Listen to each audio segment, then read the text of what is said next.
Steve's this is like your Sunday Red, Tiger's version of Sunday Red. Steve's Monday Orange. There you go. Greg in Glasgow. Greg in Glasgow. Maybe I should if I don't know if he'll be on the agenda for our not our trip, the wife and I's trip to that part of the world. But I'll go find him for you while I'm There there. you go. I could probably find the name of the place we met him. Okay. All right. Anyways, this is the podcast where I meet you every Monday. It's called Stuff Summer Says Steve. Steve. It's really warm here today, Steve. You said it was warm there. So at least spring is here, or maybe summer might even be here. Um, Anyways, I don't know. We've got a podcast. It's just us this week. You're stuck with us. Oh darn.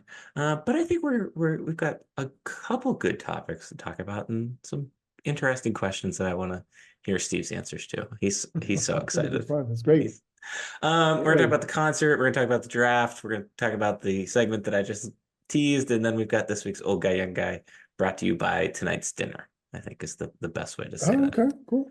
Okay. All right. Did you how was the well you didn't go to the you kind of went to the concert. I kind of went to the concert. Yeah, yeah. I went in for the last two artists because we were babysitting our granddaughter, but I still had a couple tickets in hand because we weren't really sure exactly how it was going to play out. Um, I offered with technology. I'm like, we could both go and just watch the baby monitor from the stadium. That didn't get a positive response. Perhaps not surprisingly. From your Um, wife or from the mother of the If child? Sam's listening, this is the first time she's heard about that offer. Okay. So no, that did not go out widely. Um, and yeah, I was gonna stay home. But then Susan's like, "You got the tickets." And I thought, I do want to see what's been different 7 years later from the very first one. Um, so yeah, I And went. It was bigger, much bigger. Pick somebody who could sell the place out. I'm still wrestling with thinking about it, and I'll write for the blog, but like there were a bunch of people. I don't know what the crossover was with Penn State football fans. Maybe maybe 60% of people, but that may be high. There were a lot of people. Like I took the escalator in once I get in to go up the steps, or instead of going up the steps, took the escalator, and the people in front of me, the woman and two guys, she's like, "Do you think there'll be a restroom up here?" And that just has to be the silliest question I've ever heard someone asking in a sporting stadium, right? So this and rules followers, at least initially going in, like one thin line coming out of all the gates, like people waiting and then divvying up when they got there, as opposed to the crush of Penn State football, which I seem to be familiar with.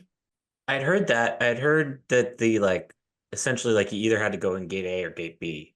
There wasn't really anything in between. Um, But they all waited in line, like they made a thin line that's coming back. well, But it was just God bless them, very rules very followers orderly. made it easier for me to get in because I Did you wasn't feel like you got vaccinated. in? Let's pick your brain there because there somebody should do a study on that because I think that's one of the things that is most controversially talked about during game day. Did you feel like in a single line formation that you got into the stadium quicker? Oh, I didn't stay in the single line formation. I just went around and went up to the Of no, course you didn't. no. So, Well, so because yes, here's the thing.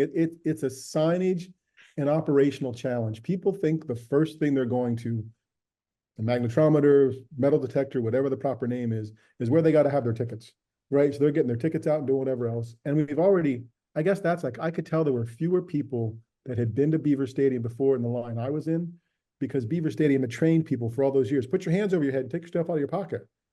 And not as many people were doing that. And it didn't matter because they just needed you to go through the thing. So, and then it was finding your tickets. But it wasn't horrible getting in. It was about football game level getting in. I was surprised going in as late as I did, how many people were still going in then. Like people waited for the final two people because gates opened at 5. I thought I'm going in at 5 minutes of 8. There's going to be nothing. And there were still a lot of people going at that point. well, we went to a concert even here in DC or towards DC, and it was a much smaller venue. It was a little playhouse theater type venue, and there were two opening acts. We wanted to see the second opening act, but we still got there pretty much right relatively when doors opened or 10 minutes before like after doors opened.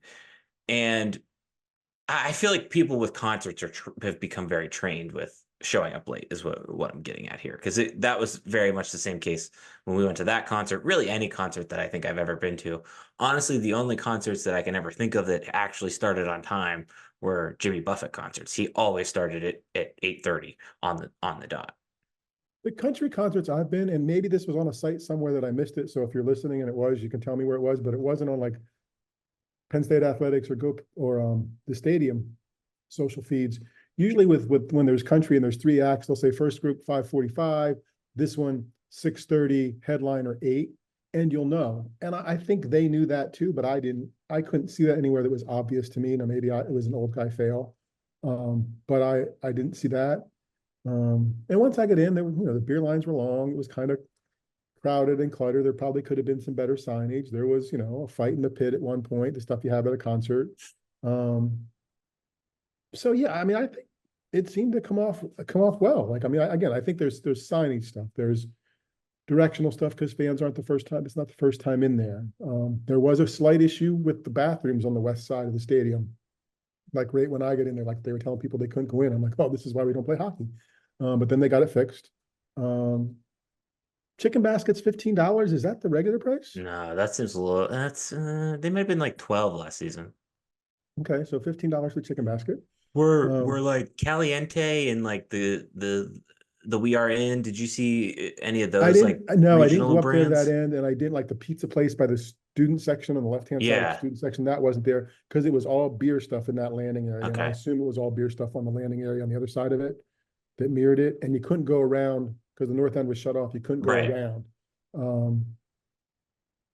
I mean, they sold a lot of beer, which I guess is the thing. And I would love to know somewhere, sometime, like how the deal worked. Like, what does an artist get a flat fee, or this artist especially who gave up a 2-night typical thing, does he get X fee and a percentage of something else? Or it would just be neat to know, right? I mean, and I know that they're probably never going to share that, but I think it'd be neat to know. But in terms of proof of concept, it works. And I guess the parlor game, now is who else does it or when else. Although this weekend, in terms of the when else, it seems like while students are still here, has to be part of the mix. I mean, because they were there last night, and I don't know, do you get to, or they were there Saturday night? I don't think you get to 80 without students. Well, I was just gonna ask or say that I was thinking about that earlier. Um, I was thinking about how this is probably the only one of 2 weekends that really you can kind of get away with doing it and feel good about the weather, but also make sure that the field's okay by August, late August, early September. And so I was thinking about that. Like you have to do it either last weekend, well, now 2 weekends ago, or now what was last weekend. So I was wondering about that.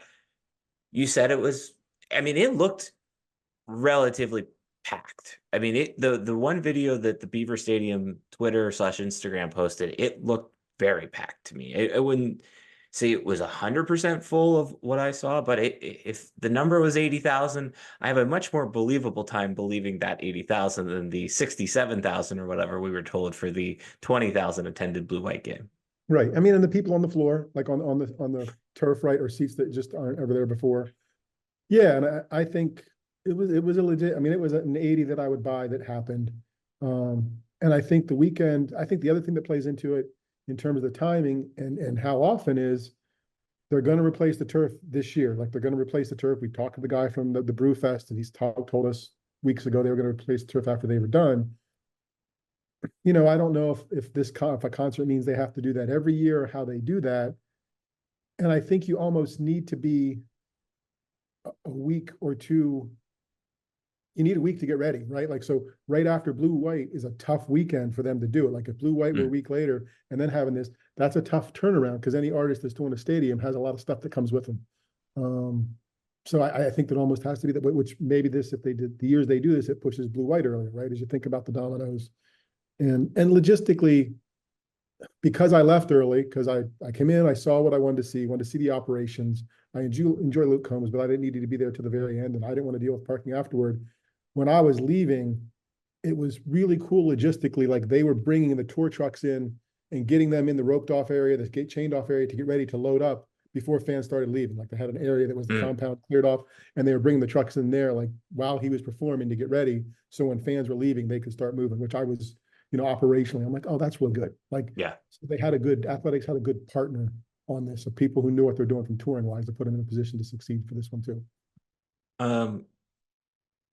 How were the acoustics? I know that's a question that is a little bit vague, but that's something I I would think I'm better at consider. sound than color. Like, so when the grandkids come, I'm like an eight crayon guy. So I might not be able to tell you like the difference between salmon and some other color that's in some palette somewhere, but it sounded good. Like they had Okay. all their own stuff, right? They weren't using stadium sound. I walked around a lot, like my seats were kind of, you know how the lower bowl, the seats go up and then you meet like a railing in the middle of the Yeah. section, like you just can't get out. And I'm like, oh, I'm Yeah. not going to be able to get out of here. So I got out after the next to last opener and then just walk the whole place for Luke Combs. So I was all over the place and it sounded pretty good, pretty much all over the place. Okay. Okay. All right. I did hear that the usual in going in parking and the leaving parking was a disaster. I you had kind of mentioned this earlier, but we talked about that logistics aspect, and then we talk about that. I really think there's an opportunity for somebody at Smeal to make a class that is Penn State football game day logistics 101, and that be the class project to figure out between the parking, getting in and out of State College, and then getting in and out of the stadium, and maybe how you get students into the stadium a little bit earlier. They paid somebody to do it, what, 3 or 4 years ago, and we've got what we got. It can't be any worse, right? Like Yeah, make a yeah, class project and see what they think. I mean, again, you're putting that many people out at the same time on the roads that aren't built for it. I get it. And I think you just got to know, like we've learned the times we've come to Jiffy Lube in the DC mm, suburbs, just know that, pack a tailgate for afterward, yeah, right? Either sprint and get out or pack a tailgate and just try to find a place that you're not going to get all dusty when people are driving by you and understand, you're in for a dime, you're in for a dollar, you're sticking yeah. around to the end. Jiffy Lube is the worst. It's Star Lake is bad, but Jiffy Lube is worse. Um, The best parking I ever paid for was at Scranton at their amphitheater. We got like this VIP parking. I don't know, it was Dirks Bentley or something. And I'm like, oh, okay, we'll do this. And then they didn't give it to us. And we went up and we walked past the gate from the hinterlands where they parked us. And I told the guy, I'm like, hey, this is open. Like they wouldn't let us come down here. He said, go get your car and come back. So I got my car and came back. And then when we left at the concert, the same guy at the end of the concert was there. He's like, follow this golf cart. This golf cart will lead you out of the parking lot. And it took us out to like the main road. And then they stopped traffic for us to get out amidst all the other traffic. I'm like, that is the best $40 VIP investment I've ever made in my life. that's amazing. That's amazing. So all in all, much better than the Blake Shelton experience. Yeah, they aren't even, they honestly, they weren't even the same kind of event. I mean, Really? they were that different. Like it Wow. just, because Blake Shelton, they were figuring it out. Like, we were on the field for whatever reason. Maybe people were still friendly with me back then, right? Like we're on the field and some guy's coming out of the tunnel with his beer in his hand and he stopped like this reverent Penn State fan. He looked at me. I guess I had blue and white on. He's like, can I have the beer on the field? I'm like, yes, you may. Like, go ahead. Right. And we've gone from the part where people are afraid to have beer in Beaver Stadium to selling the beer to, it was another football game. I mean, I'm sure operationally and logistically there are things that could be improved, but it works with the right artist. And I am pretty sure I guess I'd be surprised if it didn't work again in a couple of years, the latest. All right, cool. I'm glad you had a good time. All right, let's discuss the who's next. You posed this question to me, and you said realistic. How did you phrase it? Realistically, who could Penn State get? Right? Realistically, right? Because there's a list of top touring acts of 2023. Ed Sheeran's on that list. Ed Sheeran's not coming to the Jordan Center or not coming to the Beaver Stadium. Um, Let me get my list. Hold Now, I on. mean, it is the world's fourth largest stadium, right? Like, but it's not going to be. It's got It's to be also somebody who's worth it. It's also Central Pennsylvania. Um, okay. Here's my list. Here's my list when you posed this yeah, question. go ahead. I said Bruce, Garth Brooks, Taylor Swift, Beyonce, and of course our live taping of our podcast. All viable options. Yes, pretty The cool ones you option. sent me after that, like Okay, I want to know why you are upset about this answer because I think this is the correct answer of the rock groups that are out there. The Foo Fighters. I think the Foo Fighters would pack Beaver Stadium. They pack any stadium that they play. They only play stadiums. maybe I'm just not a Foo fan. I I don't know what to tell you. Who do you want? I think your list. I think your first part of the list is that's it, right? Like, I mean, it's that. There's one name that we Maybe didn't Morgan discuss. Wallen. Oh, I don't know. Got to watch out for chairs. I know, Um, and it's funny because Luke Combs is kind of the squeaky cleaner country star. yeah, He just drinks. He's not kind of a jerk, right? yeah. So there's that. What's the one name we didn't? Go ahead. Billy Joel. I think That not one, anymore. I mean, that's yes, yes. and with Elton John 25 years ago, not now, probably. That's kind of how I felt about it too. Because I don't know. We didn't. I know we like talked about this in your article kind of prior to the event, but um, Billy Joel and Stevie Nicks played the Horseshoe, and I don't know how full that one was, but Billy Joel kind of, at least I think it could at least have potential because I feel like a lot of people have ingrained, same way with Bruce, in the northeastern part of the country, have ingrained themselves with his music. Um, Yeah, and look, he put 40 or 50 in there, right? Right, yeah, which is still a good day. And I think good days exist if they want them in terms of the promoter and or athletics or however that responsibility breaks out. I guess different promoters for different artists. But I mean, to make it feel like 80 and feel sold out, that's just not as big it's not a huge cohort of people, right? And mm, and the deal that they made for Luke Combs not to be in Philly or Pittsburgh on this tour seems to be like an essential part of that for whomever else. Like Kenny Chesney, as long as he's not going to Pittsburgh and Philly, okay. And then he could hang his hat on putting 85 in there if he tries, and the stage is a little different, right? I mean, there's probably a couple ways you could eke out a few more seats and say this is the largest venue of my career. And he's played Neyland Stadium before because that's where he's from. So I mean, I think the other part that you do have to think about, and I don't know how rowdy the scene was on Saturday, but the Kenny Chesney concerts are like notoriously known right, for quite exactly, literal shit shows and disaster shows all over the place. right. And I don't know if you want to put up with that, like it, because that's more manpower, more people. I don't think you're going to get that with certainly any of the older groups. And I don't think you're going to get that with Taylor Swift fans. I don't think you would get that with Beyonce fans. Let me go back to the Foo Fighters. Maybe you pair the Foo Fighters, like I said to you, with another band, like Blink 182. And that doesn't even Okay, sell not you my on music. it. That's okay. Maybe so. Sure, Okay. All sure. right. I You mean, just want you just want Pink, that's all. yeah, and she's not coming.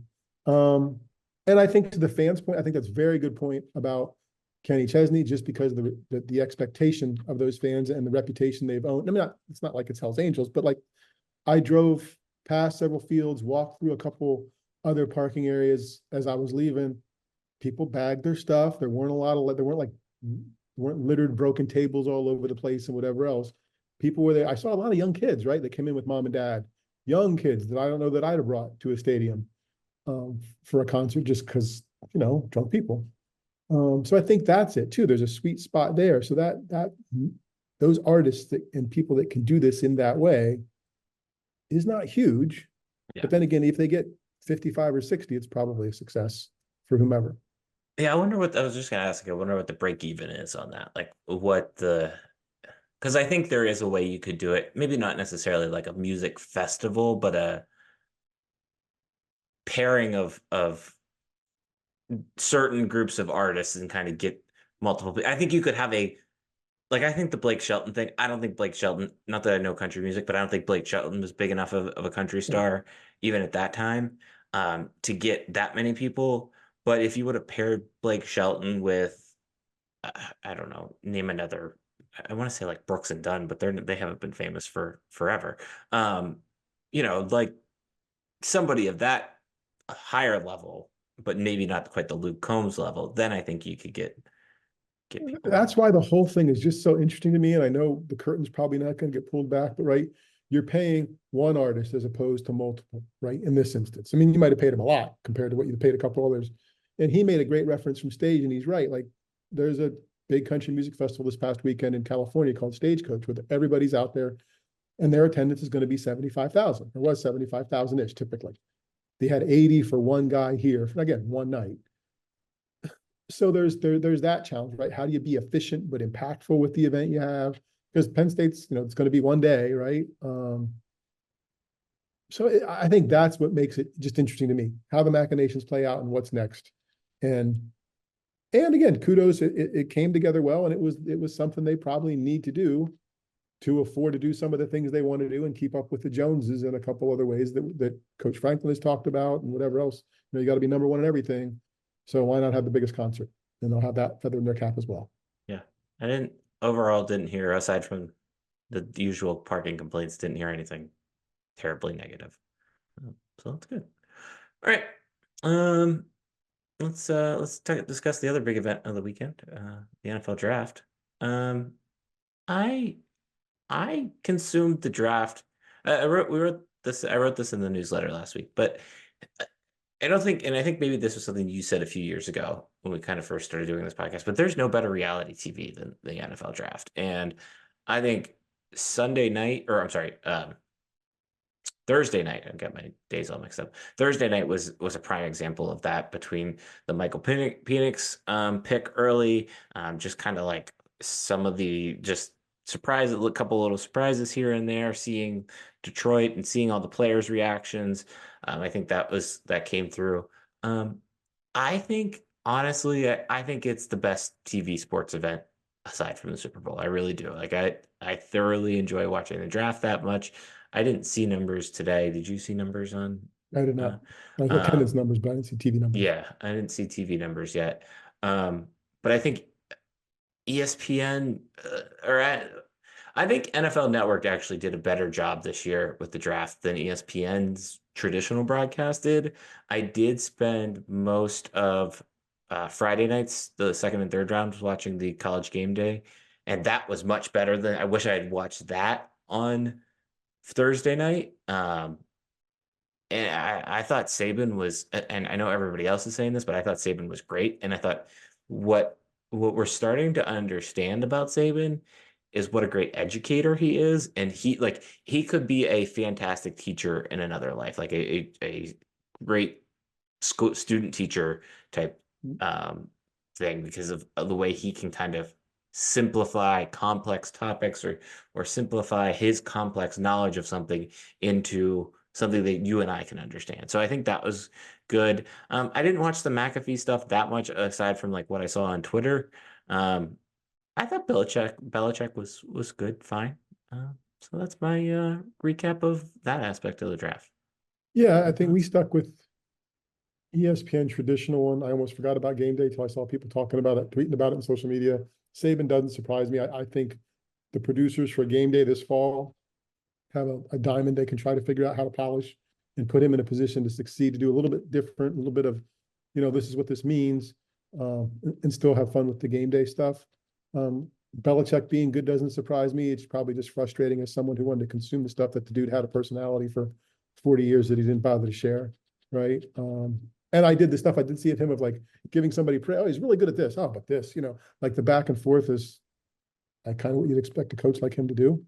Um, and the TV show aspect of everything, almost everything about it, I guess I like what they do. I think it's produced the beginning, right, with the national anthem and the songs, and Yeah, I don't need that. I mean, we're just doing that to prove we can and show, we have different kinds of songs we can do, and we care about America. I mean, if they could do a flyover, I'm sure they would, or maybe I guess they didn't, right?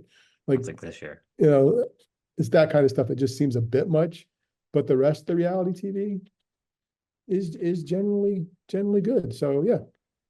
I think I think it's the main part about it that I enjoy the most, seeing the moment that the players realize their dreams. And I know that's cliche, and that's like what the media / PR slogan of the draft is. But that is still the best aspect of the entire night. I think from the Penn State perspective, we kind of got to see that a little bit with the now kind of viral James Franklin video, which I thought was a fantastically well done idea. I don't know who was driving the car between those two, but they got really lucky with Beltway traffic. I think that needs to be called out. So shout out to that person. Um, but I think again. I think it was last week. I think Johnny McGonigal had a story about Julian Fleming, and it was a one-on-one interview, kind of a profile piece on him, and it was fantastic. And obviously, the stuff that comes from the Penn State football Twitter is state media, so to speak. But anytime that they can give us access like that, it's just the fan is so much better served. The moment with Ulu's mom saying "We are Penn State forever" was one of the most genuine moments I think anybody at Penn State has captured on film. Um, and then just James Franklin literally sprinting into the house. Uh, Again, I know it's all state PR in a way, but it was fantastically done, and I think we should at least acknowledge, or I want to at least acknowledge that. Yeah, I usually think the hardest working man during the NFL draft is a Penn Stater, and it's Mike Signor, who works for the league, who like in previous year, you'd see him back in the green room, like congratulating somebody and showing which way to go. And then while we saw that player walk to the stage and try on his cap and whatever else, till he got to the front of the stage and was pointed by where to go, it was also Mike pointing to him where to go. So I think he always had like the fastest non-player 40 time. And I always respected him for that. But James Franklin was the hardest working man in the draft behind the scenes this year, at least from the Penn State perspective. And I think kudos to everybody involved in that and making it happen, because it's the kind of content people want. And I think next level to that, I think expect more of that stuff as we go to, and hopefully we'll get a chance to talk about it in future podcasts as they change their agreement with their rights provider and they want to get more money out of that agreement. Stuff like that is where they're going to find that. You know, they're going to try to find a way to create new and different content. And that's the kind of stuff that you're going to have to see if when they go to Playfly, they're going to make more money than they were making with Clearfield. I think that's fair. I think that's accurate. I was a little, aside from that stuff, I think the biggest surprise, Curtis Jacobs not getting drafted. I was little surprised not to see him. I thought he would get drafted. It wasn't Chop Robinson going to Miami is talk about like two interesting personalities between Chop and Mike McDaniel. Um, I'm interested to see how what the Jets do with Olu. I feel like kind of we're getting shades of Saquon PTSD of going to a New York team and not being taken advantage of. You have a tight end with the Giants, the same thing, right? So That's true. that'll be, Yeah. you know. Yeah. Theo might be in a worse spot. Theo might be in a worse spot. So, all right. Anything else about the draft? Should Penn State fans, and I haven't looked at where the number is, care where the team ranks and number of players draft nationally and then look back at records on the field? Like, to me, that's the most that's like a double-edged sword. Oh, we did this. And then people say, well, okay, yeah, but what about this? Right? Like, so what's your sense of that and what people think when the messaging happens around that? Uh, I don't know. I I think I sent you the graphic. Um, the the guy that writes the code that powers all of the live stats on that we get on our website. That I call the API from. He scrapes. It's a service that he created that I spend $1 a month on. He always sends out interesting graphics, and he shared the recruiting classes. It was a recruiting classes versus draft number of draft picks. And you look at the top right end, and it is like Alabama, Clemson, and LSU, and then maybe one other school that have all Ohio State that have all won national championships within the last X number of years, and some of those even during that recruiting cycle that he was looking at. And then probably about fifth or sixth place is Penn State, and I was like, you know what? That's exactly about how I feel with it. So that's how I I just, looked at and react to that. Like this is maybe confirmation bias of this is the data that this is the data and this is what the data says and this is what's actually happening on a field and they match and this is one of the cases where they match. Penn okay. State is squarely within the top 10 to 15 teams in the country. They aren't a top 4 team. Okay. That's fair. I just didn't know what to ask. So I do want to get on a soapbox real quickly though about cool. there was a lot of rhetoric around, particularly around Kalen King, um, and him skipping the bowl game or the draft so that he could maybe go higher in the draft. Yep. Him skipping the bowl game had nothing to do with his stock falling. It was everything that kind of happened after that process, and maybe even during the Ohio State game with Marvin Harrison. So I don't know. I just it doesn't like it. That's these bowl games are not going to make or break somebody's draft stock. I don't think we're ever going to see somebody's stock shoot up from a bowl game. Because there's so many other data points prior to that and after that have to be collected. No, I agree. You're right. I mean, I think the bowl game, unless you're playing now, again, next year it's 12 teams that it matters for. But beyond those, it's irrelevant, right? It is. You've shown what you're going to do in the regular season, and they are going to test and interview and character evaluate and speed and agility, and they're going to make a decision based on it. Yeah. And it's a meat market, and that's what it is. And he's got an opportunity to say, okay, I'm a bargain. I'm going to prove you wrong, and I guess we'll find out. No. Okay. Feel good about the draft. Got that off my chest. Anything else? Good? No question time. Okay. Questions. I texted you a would you rather question this weekend, and you never gave me an answer. Oh, I don't. So part now of I'm your going to get punishment. Oh God. Part Okay, of I'm going your to tell you I just missed it, but go ahead. It is to answer that question plus 4 other Penn State specific would you rather questions. Okay. Okay. Okay. Then I haven't picked an answer on these yet because I feel like I tried to make these as tough as possible as I was sitting and thinking and coming up with these. So the question that I texted Steve that he ignored me, quote unquote, ignored me on was, would you rather 3 NCAA tournament berths over 6 years for men's basketball or 1 men's national championship in hockey in the next 10 years? Oh yeah, I saw that. I didn't know that. I missed the would you rather question. I thought you were asking me which one is possible. So would I rather? Yeah. I think I did respond. I think I said hockey's not going to happen. Maybe you did. I don't think that 1 in 10 years is going to. So now you're beating me up for an answer I gave you back. Sorry. Well, but did you answer that question? I don't know that I was a would you rather. I guess if I would you rather, thinking bigger picture for the athletic department.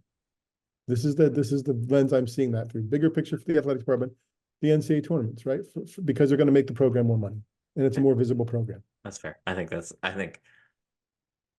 even though you're a season ticket holder and I'm somebody that pays attention a little bit more, I feel like, than the average fan to, let's say, men's hockey, I agree with the tournament burst just because it makes more money for the athletic department. It's just more. It's the right thing for the program. Okay.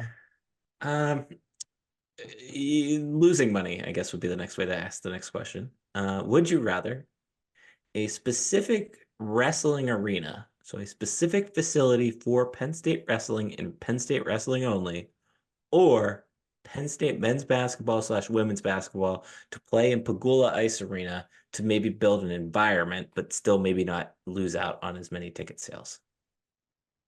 I would say the second, because I think Penn State wrestling has an arena. I know it's shortcomings. It is the best venue for a sport at Penn State right now is Rec Hall for wrestling. Okay. So yeah, I guess I would rather keep that. So I mean, I guess I'll go with the hoops of Pagula. The hoops thing. But the hoops of Pagula, now that they're selling beer in the Jordan Center, I mean, that used to be the thing. Like you get a little bit closer and they're going to sell alcohol in the suites. Now anybody can buy alcohol. So I think atmosphere is just going to, I think the fish that save Pittsburgh approach is going to continue for basketball, men's for sure. They're going to be competitive and half decent. The lower bowl is going to be okay and seem raucous enough when they're good. And I'm a little worried about women, honestly. They lost another transfer today. So that's yeah. I think it's fair to have a. I don't know if Maureen Walseth knew stuff before she was talking to us, and that's why she didn't give us an answer or not. But like, I don't know. Yeah. All right. Speaking of, I knew this would come up, so well I know my podcast partner. Dominoes. Here we go. Speaking of that question, would you rather a Lady Lions national championship or a men's basketball Final Four appearance? I'll go with the same logic as the first time. Men's basketball Final Four. It's just better for the program. I mean, maybe not now. People are going to tell me Caitlin Clark effect and whatever else. I don't know that I'm going to be alive to see either one of those two things. But I think they both feel about the same realistically. I guess. I don't know. I don't know. I mean, I hear you. I hear you with what you're not saying about it in terms of the Lady Lions. I guess I probably would rather just because I'm probably more invested in that because the kids, because of whatever following them. But man, I don't have a whole heck of a lot of hope about that Jeez. happening. Jeez, we're causing Steve to spiral here. I think the Lady Lions is what I would pick out of that answer. Because I think I don't know. I think some of that's ingrained in the fact that paid more attention over the course of my life to Lady Lions basketball. I think also I think you would get more PR than you would nationally. You would get more PR for Penn State women's basketball / Penn State at larger if you win a national championship, at least in this market, than just the That's men true. making the Final Four. Like, does anybody really remember outside of people that are really plugged into basketball? Like, does the casual fan remember the FAU run? I think maybe like the Loyola Chicago ones are a little bit different, but like I don't know if the FAU run is that unique comparatively. Like people pay attention to who the national champion is. Did you just put Penn State basketball on a FAU level? I mean, they were going to hire the coach, so Okay. I'm just asking. It's just what I heard. okay. All right, next one. Talked about. We kind of have asked this question before. This may be a different reframing of this question, but we're going to go with it. Over the course of your lifetime, what's left? However long that is. Let's hope it's plenty of years. Would you The best rather? part. What's left? Would you rather two football national championships or one football national championship and one Heisman Trophy winner? I'll take the second one because I think it's more realistic. I think two national championships in my lifetime is not happening. I think there's one, and maybe you get a player who's somehow transcendent. I haven't thought about this answer, but You got more years. You can take the two national yeah, championships.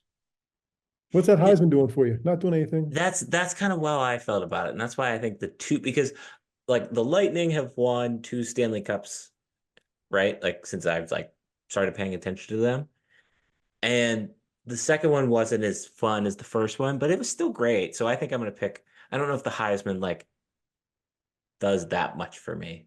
Plus, like I've already had like Larry Johnson and a couple of people come close over the course of Larry my Johnson lifetime. was probably screwed, but that's I think because of people who didn't like him as a person. Wow. Like I think if any that might be my biggest. What to think about this? Your biggest Penn State sports injustice for a segment sometime. Dude ran for 2,000 yards in the Big Ten without a lineman making first or second team.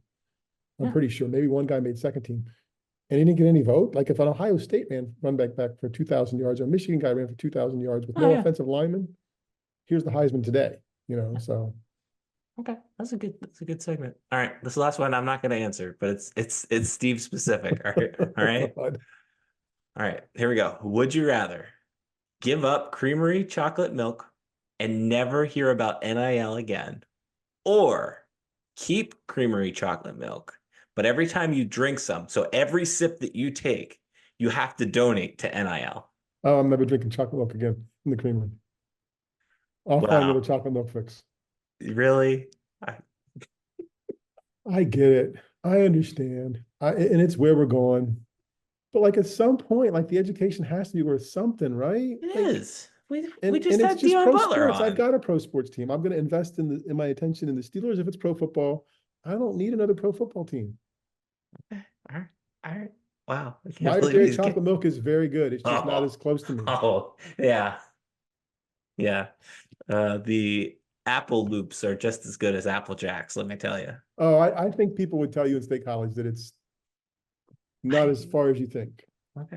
All right. Yeah, I mean that those are pretty far into the scale. I mean, every sip of chocolate milk donated to NIL, that I would be hard It didn't pressed to say it drink. had to be like a lot of money. It's just, you know, a decent amount of money. That was That's good. it. That was not bad. That was good. Okay. I mean, see, I'm glad I thought these through. All right. This week's Old Guy, Young Guy is brought to you by my dinner selection. Sorry, I don't know why the dogs are barking. I know why the dogs are barking, actually.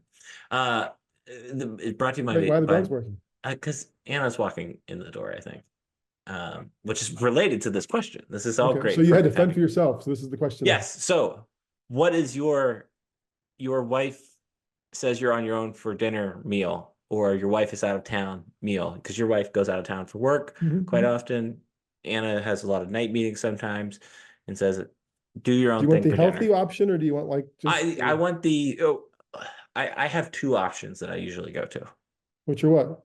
A steak, which I had tonight, or Chick-fil-A. Okay.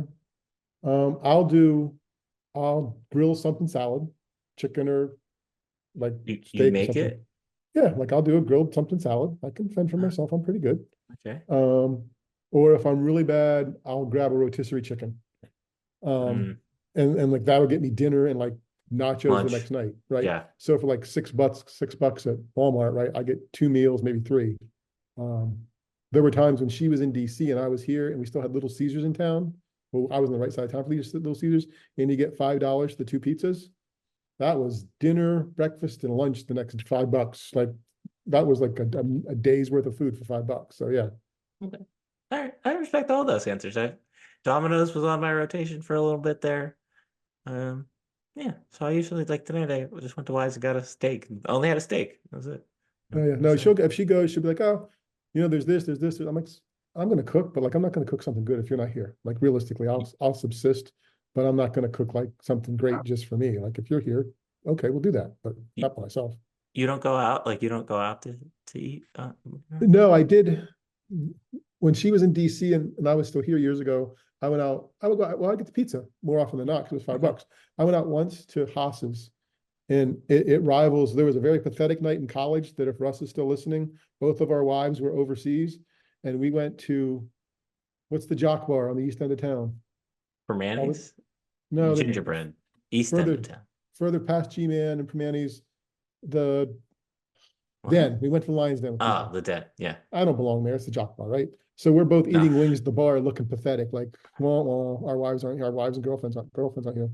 When Susan was in DC 5 years ago, I guess now, I went to Haas's by myself with like a magazine, like That's because sad. I was like, yes, that was very sad, right? That's You get the sad. Haas's food and whatever, and you're sitting at a two-top table thing, looking at a magazine, eating your Haas's. So I don't usually go out or get takeout. I Okay. just cook something. That's sad. Oh That's no, sad. I started doing it, I'm like, oh, this is really bad. Yeah. Like I'm looking around, I'm like, is anybody looking at me? Because this is pathetic. Yeah. So yeah, so I'll usually Oh, just stay home and cook. okay. All right. I'm just curious. All right. That's this week's okay young guy. Um, all right. Let's see. Steve's probably gonna have something on the blog this week. I will most likely have something on the blog this week, but it's not a traditional like blog post. It's more of a information post, I guess would be the best way to Nice. say that. Um, a living, breathing document, if you will. I guess we'll put it that way. So we've got that. Other than that, we've got a website. It's called stuffsummersays.com. On that website, there's a section called with Steve, Steve. We have emails. Mine's Darian at stuffsummersays.com. Steve's is Steve at stuffsummersays.com. yeah. Um, if 5 stars, thumbs up, hit the subscribe button somewhere over in that general vicinity. If you're Okay. watching, we appreciate everybody that's subscribing. Um, it's the easiest way to help this podcast grow. Other than that, did we miss anything? Before we get to the very last part. You good? No, go ahead, get the last part. Okay. Twitter handles, mine's at Stuff Summer Says, Steve's is. At Steve Samsel. We're out of here. See you.